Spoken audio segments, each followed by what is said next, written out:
Have you ever left a job, or maybe you're still at a job and you notice that something shifted in you? Like you used to walk into the room confident, you used to trust your instincts more, you used to speak up, but now you are second guessing everything. Perhaps you're staying quiet in meetings. You feel like you have to prove yourself over and over again, and it's exhausting. What if I told you that what you're experiencing isn't just stress? What if I told you it has a name?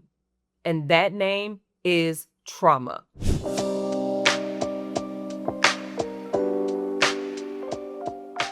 Hi, I'm Dr. April, and in my clinical work, I love addressing racial trauma and workplace issues. Welcome to my channel. So on this channel, we talk faith, mental health, wellness, and self-care.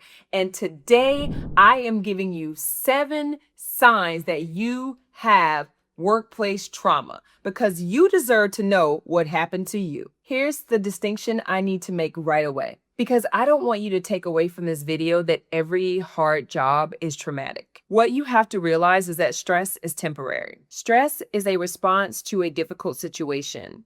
And when the situation changes, stress tends to ease over time. Trauma, on the other hand, is different. Trauma rewires you. It changes how you see yourself, how you move in spaces, how you respond to things that remind your nervous system of what happened to you. Trauma does not stay at work, it follows you home. And racial trauma specifically, also known as race-based traumatic stress. This happens when experiences of discrimination, bias, and racism accumulate in your body and mind over time. So if you are new here, I also have an entire series on racial trauma. So I'll link that in the description box for you to check out later, okay? All right, so let's get into the 7 signs. Number 1, you are constantly waiting for something to go wrong. The clinical term for this is called hypervigilance. Let me give you an example. You walk into work and you're scanning the room. You're scanning faces. You're monitoring tone,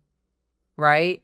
So basically you walk into the workplace and you're making a mental inventory, right? Trying to decipher what is safe, what is unsafe. Who do I need to avoid today? Who do I not need to avoid today? Okay, so track with me. Oftentimes in the workplace, hypervigilance might show up as waiting for the comment, waiting for that look, waiting to be passed over. It's really the reality that, you know what, I'm really not safe here. And so hypervigilance is just your nervous system's way of protecting you. The downside of hypervigilance is that it gets exhausting being on guard every single day. And over time, that constant state of alertness becomes trauma. Number 2, you replay incidents on a loop. Imagine your brain playing the same movie over and over again in your head, and then you just can't stop thinking about it. Maybe someone said something. Maybe someone didn't say something. Perhaps you were left out of a meeting. You were talked over. Your idea was credited to someone else. And now you can't stop thinking about it. You replay it over and over again. You question whether you read the situation wrong or if you were overreacting. Maybe it wasn't about race. You ask yourself, am I being too sensitive? Number 3, you started shrinking yourself to survive. You used to participate. You had opinions, you had ideas. You used to push back. You used to walk into the room like, I know I belong here. Okay, they see you coming in like, whoo, she walking like she owned the place. Like that used to be you, right? But somewhere along the way, you learned that being too confident, too visible, too assertive created problems for you. So you got smaller and smaller to survive. You softened your voice, you over-explained, you code switched, you started dressing down so that you wouldn't stand out. You basically did whatever you needed to do to stay under the radar. I want you to know that shrinking is a survival strategy. But if you're not careful, it can quickly become your default. And I mean to the point where you don't even recognize yourself. Do you remember the last time you took up space without apologizing for it?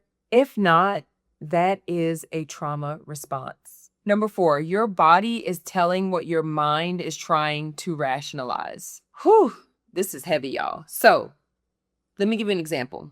A pit forms in your stomach just thinking about facing another Monday. Or you might be experiencing headaches or tension in your body. Maybe you have back pain, but you manage your back pain pretty well. And lately you're noticing that you're having multiple flare-ups, right? And it doesn't seem like you can get past it. Okay? So that could also be a sign that your body is telling you that something's going on here. Another thing I want you to be mindful of, if the perpetrator is in the workplace, you might also feel physically ill or sensations of increased anxiety when you see them. Or that might look like your heart rate racing a little faster.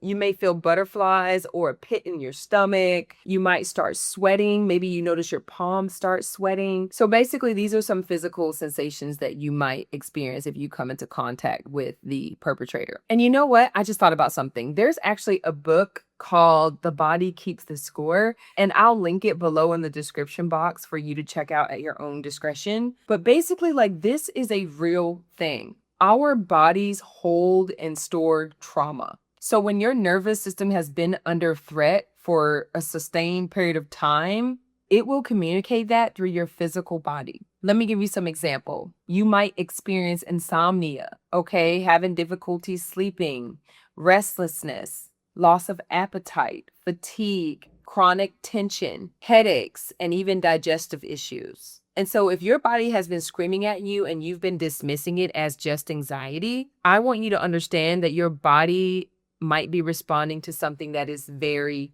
real. Number 5, you've stopped advocating for yourself. Perhaps you are up for a raise and didn't ask for it, or you were passed over for a promotion and didn't challenge it. Maybe you received unfair feedback and you said nothing, not because you don't know your worth, but because experience has taught you that advocating for yourself in this environment has a cost. And that cost might be being labeled as the angry Black woman, or difficult, or scary, or aggressive, right? I want you to know that your silence isn't complacency. It's a learned response to a system that has penalized your excellence. And it's a sign. This is exactly the work that we do here in the Wellness Room. Naming it so we can heal from it. Subscribe so you don't miss what's next. Okay, 2 more signs. Let's get back to it. Number 6, you've carried this into your next job or your personal life. So here's how you know that it's trauma and not just a bad job. You left and it came with you. You're basically in that new workplace, but you're waiting for the shoe to drop. You're still bracing. Maybe you're in a relationship now and you're still over-explaining yourself. You're still apologizing for taking up space in rooms that are perfectly safe. Let me just say this, trauma does not respect the 2 weeks notice you gave. Okay. It follows you until you heal it. And it's not a character flaw. It's just how trauma works. Number 7, you've lost yourself and you can't quite pinpoint where it happened.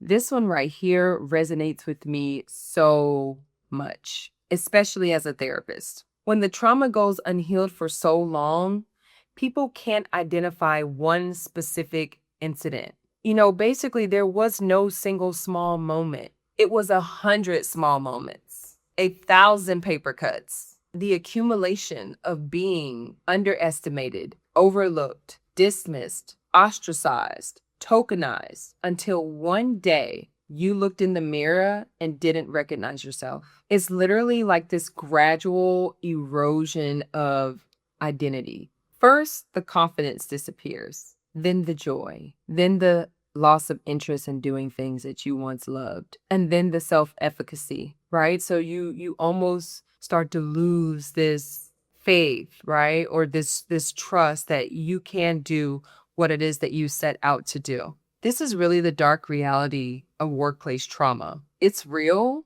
and it's not your fault. I want to be clear about something. You cannot heal what you refuse to name. You deserve to know that workplace trauma is real, racial trauma is real, and I want you to know that racism and discrimination, yes, even in 2026, is an ongoing issue in the workplace. What happened to you was not normal, it was not okay, and it was not your fault. You weren't being too sensitive, You weren't overreacting. You were simply a human being responding to an unsafe environment. So I've sat with this work in therapy sessions, through research, and in my own personal healing journey. And I know how isolating it can feel to carry this, especially in a world that keeps telling you to be strong, be resilient, push through it. But honestly, resilience without healing is just endurance. And you weren't created to just endure. So before I close this video, I just want you to know that God does not want us living a life where we have to constantly prove our worth. He has already declared that we are worthy. You are worthy, sis. Okay, you are worthy. So get in agreement with what God says about you. Okay, get in agreement with what God says about you. And I also want to add that navigating workplace trauma or any kind of trauma on your own can be quite difficult. I know that now there are so many different self-help books and self-help options, and with AI and Google now and everything, you can find ways that you can start your own healing journey, which I think is a great way to get started. But to really do some of the deeper, more complex work, I do recommend that you seek the support of a licensed mental health professional to help you navigate this, right? So you don't have to do it on your own. I will have some resources below on how you can start that journey. And so please take advantage of those if you need them, okay? And last but not least, if this video helped you name something you were carrying, I want you to share it. Yes, drop it in the comments. Let us know what it is that you have experienced. Someone in our community needs to hear your story. Remember that the Bible tells us that we overcome by the word of our testimony. Okay, so I can't wait to read your comments, and I want you to subscribe to the Wellness Room, okay? Because in the next video, I will be sharing some different tips with you to help you reduce burnout in the workplace. Yes, ma'am. Okay, so make sure you subscribe. All right, I'll see you there. Bye. Take care of yourself.